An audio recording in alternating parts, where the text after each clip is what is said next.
Hamil saat bercerai, karya Nova Iren Saputra. Part 16. Berharap keajaiban untuk Tiara. Bayu heran melihat sikap istrinya.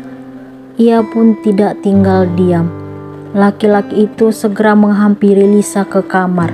Namun, saat dirinya tiba di depan ruangan tersebut, justru keanehan yang ia dapati. Pintu kamar terbuka lebar, sementara Lisa tampak marah dan menangis sejadi-jadinya. Kamar milik mereka juga sangat berantakan, karena Lisa melempar semua barang-barang yang mudah ia raih. Bayu tidak membiarkan sang istri tetap larut dalam kemarahan. Ia pun meraih tubuh wanita itu lalu mendekapnya. Lisa berusaha meronta, tetapi tidak berhasil. "Kamu harus kuat, sayang. Aku tahu kalau kamu pasti sedih banget. Tapi dengan sikap kamu yang seperti ini, bukan mencari jalan keluar. Sekarang kita ke kantor polisi untuk melaporkan kasus ini." Bayu berusaha menenangkan Lisa dan memberikan saran kepada wanita itu. "Nggak perlu. Papi dan Mami sudah membuat laporan ke kantor polisi." Tiba-tiba terdengar suara Bu Sandra. Ia datang bersama sang suami. "Mami nggak habis pikir dengan apa yang kalian lakukan. Bisa-bisanya menikmati liburan dan tega meninggalkan anak yang baru lahir. Pikiran kalian di mana?" Bu Sandra sangat kesal hingga mengeluarkan amarah kepada anak dan menantunya. "Aku dan Lisa minta maaf, Mi. Kami juga nggak tahu kenapa ini terjadi. Siapa yang berani melakukan ini? Aku akan membuat perhitungan pada orang tersebut. Berani-beraninya mencari permusuhan denganku." Bayu pun mengeluarkan kekesalannya. Sementara itu, Lisa tidak berkata apa-apa. Sekarang ia justru merasa sangat takut jika Bayu dapat menemukan siapa yang telah membawa sang buah hati dari rumah. Orang itu tidak lain adalah laki-laki yang merupakan ayah kandung Keisha. Lisa berpikir sejenak. Ia merasa kalau apa yang dikatakan Dani memang benar. Tidak mungkin seorang ayah menculik anak kandungnya sendiri.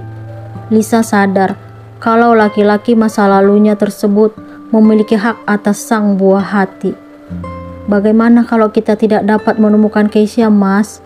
Akhirnya Lisa pun membuka suara. "Itu gak akan aku biarkan. Kita akan segera menemukan anak kita, sayang. Kamu harus yakin itu." Bayu berusaha menenangkan istrinya. "Tapi Mas, ada apa, sayang? Kenapa kamu seperti orang ketakutan? Aku tadi mendengar kamu saat menerima telepon. Kamu meminta orang yang berbicara denganmu agar mengembalikan anak kita. Siapa yang menghubungi kamu? Apa kamu tahu siapa yang menculik anak kita?" Bayu mengingatkan Lisa saat tadi menerima telepon di ruang tamu. Lisa bingung dengan pertanyaan Bayu. Ia merasa tidak mungkin mengatakan siapa yang telah membawa putrinya. Melihat Lisa yang seperti orang kebingungan, Bu Sandra pun merasa aneh melihat sikap yang ditunjukkan oleh menantunya itu. "Cepat kamu katakan, Lis, siapa yang menculik cucu Mami? Kita harus segera menemukan orang itu. Mami nggak akan bisa tenang sebelum Keisha ditemukan." Bu Sandra memegang lengan menantunya sambil menunggu jawaban. Lisa tidak ingin jika sampai suami dan kedua mertuanya mengetahui kenyataan yang sebenarnya. Ia pun kembali menunjukkan wajah sedih dan berharap ketiga orang yang ada di sekitarnya mempercayai jawaban yang akan ia berikan. "Aku juga nggak tahu siapa orang yang menculik Keisha.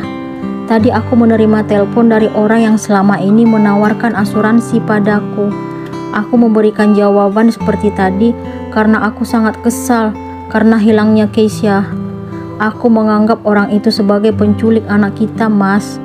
Lisa selalu saja menemukan ide agar suami dan kedua mertuanya percaya dengan apa yang ia katakan. Bayu dan kedua orang tuanya terdiam mendengar penjelasan Lisa. Bayu justru merasa kasihan melihat wanita itu. Ia sedih melihat keadaan sang istri yang belum mampu menghentikan tangisnya. Laki-laki itu tidak tahu apa sebenarnya yang dipikirkan oleh perempuan yang telah mencuri hatinya. Mami harap ini menjadi pelajaran untuk kamu, Lis. Kalau kamu tidak sanggup mengurus anakmu, kenapa kamu nggak bilang sama Mami? Bu Sandra masih tetap tidak terima dengan tindakan anak dan menantunya yang dianggap lebih mementingkan liburan daripada menjaga anak sendiri. Kenapa Mami bicara seperti itu? Aku pasti bisa mengurus anakku.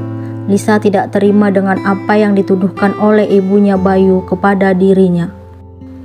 Tapi kenyataannya saat ini, Keisha hilang. Ngerti nggak? Bu Sandra masih tetap kesal dan menganggap Lisa tidak bertanggung jawab.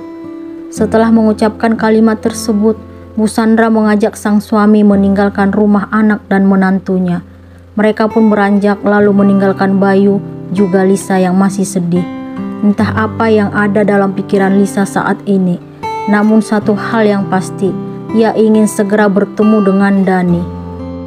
Mama, tolong, Tante Tiara jatuh. Alexa berteriak memanggil ibunya. Anak itu sangat terkejut melihat adik dari ibunya terjatuh di kamar dan sekarang dalam keadaan tidak sadarkan diri. Kejadian itu membuat Alexa sangat takut dan kebingungan. Awal ia melihat Tiara terjatuh pada saat dirinya berniat untuk mengajak wanita itu duduk di teras depan seperti biasanya. Alexa mengetuk pintu kamar Tiara, tetapi tidak ada jawaban. Anak itu mencoba mencari ke tempat lain dan hasilnya tetap tidak menemukan Tiara. Alexa pun penasaran. Ia membuka pintu kamar adik dari ibunya itu. Ternyata tidak dikunci. Saat anak itu masuk ke dalam kamar Tiara, ia sangat terkejut melihat wanita itu terbaring di samping tempat tidur dan terdapat darah mengalir di sekitar paha juga kakinya. Alexa pun menjerit histeris, minta tolong dengan memanggil ibunya. Tika sangat terkejut mendengar teriakan putrinya yang berasal dari kamar Tiara. Ia pun segera berlari menuju ruangan tersebut. Ia mendapati Alexa sedang menangisi Tiara yang sudah tidak sadarkan diri di lantai. Tanpa berpikir panjang, Tika langsung mencari nama Arya di layar ponsel yang sejak tadi ada dalam genggamannya. Ia menekan tombol simbol telepon berwarna hijau. Panggilan pun tersambung. Tika sangat panik dan takut melihat keadaan adiknya. "Halo Kak," terdengar sapaan dari seberang telepon. "Tolongin Tiara ya." Tika tidak dapat menahan air matanya agar tidak jatuh. "Tiara kenapa Kak?" Arya panik mendengar suara Tika. "Tiara pingsan, tolong kamu kesini sekarang." Tika benar-benar membutuhkan bantuan Arya. "Apa? Kenapa Kak?" Arya terkejut mendengar penuturan istri dari kakak sepupunya. "Kakak juga nggak tahu. Yang penting kamu kesini sekarang. Kita harus segera membawa Tiara ke rumah sakit secepatnya." "Oke Kak, aku kesana sekarang." Setelah mengakhiri pembicaraan, Tika pun segera menghubungi suaminya agar segera pulang. Tika sengaja menelpon Arya terlebih dahulu karena ia sudah tahu seperti apa perasaan yang dimiliki laki-laki tersebut terhadap adik semata wayangnya. Setelah menunggu beberapa menit, Arya pun tiba di rumah kakak sepupunya dan langsung menuju kamar Tiara. Laki-laki itu sangat terkejut melihat keadaan wanita yang sangat ia cintai. Arya segera mengangkat tubuh Tiara lalu membawanya memasuki mobil. Tika mengikuti langkah adik sepupu suaminya tersebut untuk menemani Tiara ke rumah sakit. Sementara itu, ia meminta agar Alexa di rumah saja bersama Bi Ijah. Tika juga sudah mengirimkan pesan kepada Haris agar segera menyusul ke rumah sakit. "Kamu harus kuat ya, Dek." Tika mengusap pipi adiknya yang tidak sadarkan diri saat mobil sudah melaju menuju rumah sakit. "Tiara kenapa bisa sampai jatuh, Kak?" tanya Arya kepada Tika sambil mengemudikan kendaraan roda 4 miliknya. "Kakak juga nggak tahu ya. Tadi Alexa teriak manggil kakak. Saat kakak masuk kamar Tiara, ia sudah terbaring di lantai dalam keadaan pingsan." Tika memberikan penjelasan kepada Arya. Semoga Tiara dan bayinya selamat. Arya mengharapkan yang terbaik untuk wanita yang sangat ia cintai. Arya segera memarkirkan mobil setelah tiba di rumah sakit. Laki-laki itu pun memanggil perawat untuk membawakan berangkar agar Tiara dibawa ke ruang IGD. Arya dan Tika turut mendampingi. Namun, dokter meminta mereka supaya menunggu di luar. Tika dan Arya mondar-mandir dan tidak tahu harus berbuat apa. Mereka hanya berharap keajaiban agar Tiara dan bayinya tetap dalam keadaan baik-baik saja. Saat mereka larut dalam pikiran masing-masing, Haris pun tiba di rumah sakit. Kemudian langsung menghampiri sang istri dan adik sepupunya. "Tiara gimana sayang?" tanya Haris, membuat Tika terkejut karena tidak mengetahui keberadaan suaminya. Ia pun langsung mendekap tubuh laki-laki itu. "Mas, aku takut." "Kamu harus tenang ya sayang. Kita harus yakin kalau Tiara dan bayinya pasti baik-baik aja." Haris berusaha menenangkan istrinya. Laki-laki itu melihat ke arah Arya yang terlihat sangat panik.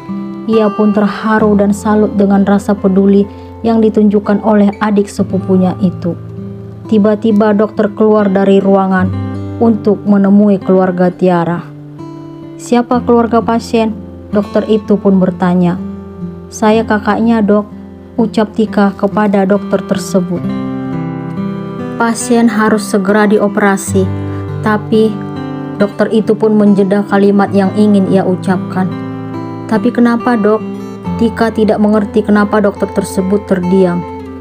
Hanya salah satu dari ibu atau anak yang dapat diselamatkan. Sekarang keluarga harus memilih siapa yang akan dipertahankan.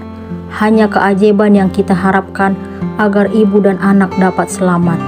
Dokter itu memberikan penjelasan dan meminta Tika menentukan pilihan. Wanita itu sangat lemas mendengar kenyataan itu. Tika masih terdiam. Ia ingin menghubungi kedua orang tuanya, tetapi merasa tidak mampu. Ia tidak ingin membebani ayah dan ibunya atas kejadian ini. Sekarang, Tika harus memutuskan apa yang seharusnya ia lakukan. "Cepat, Bu, tolong kasih keputusan. Kasihan pasien, darahnya tidak berhenti keluar." Dokter itu pun kembali mengingatkan Tika. Tika dengan perasaan sedih, tetapi harus yakin. Ia pun memberikan jawaban yang membuatnya menitikkan air mata. "Selamatkan ibunya, Dok." Tika mengucapkan kalimat itu dengan tubuh gemetar. Padahal ia sangat berharap agar adik dan keponakannya dalam keadaan baik-baik saja.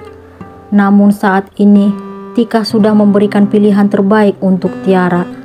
Ia sangat menyayangi saudari satu-satunya tersebut. Namun, Tika juga tetap mengharapkan keajaiban agar keduanya bisa selamat. Bagaimana nasib Tiara dan calon bayinya?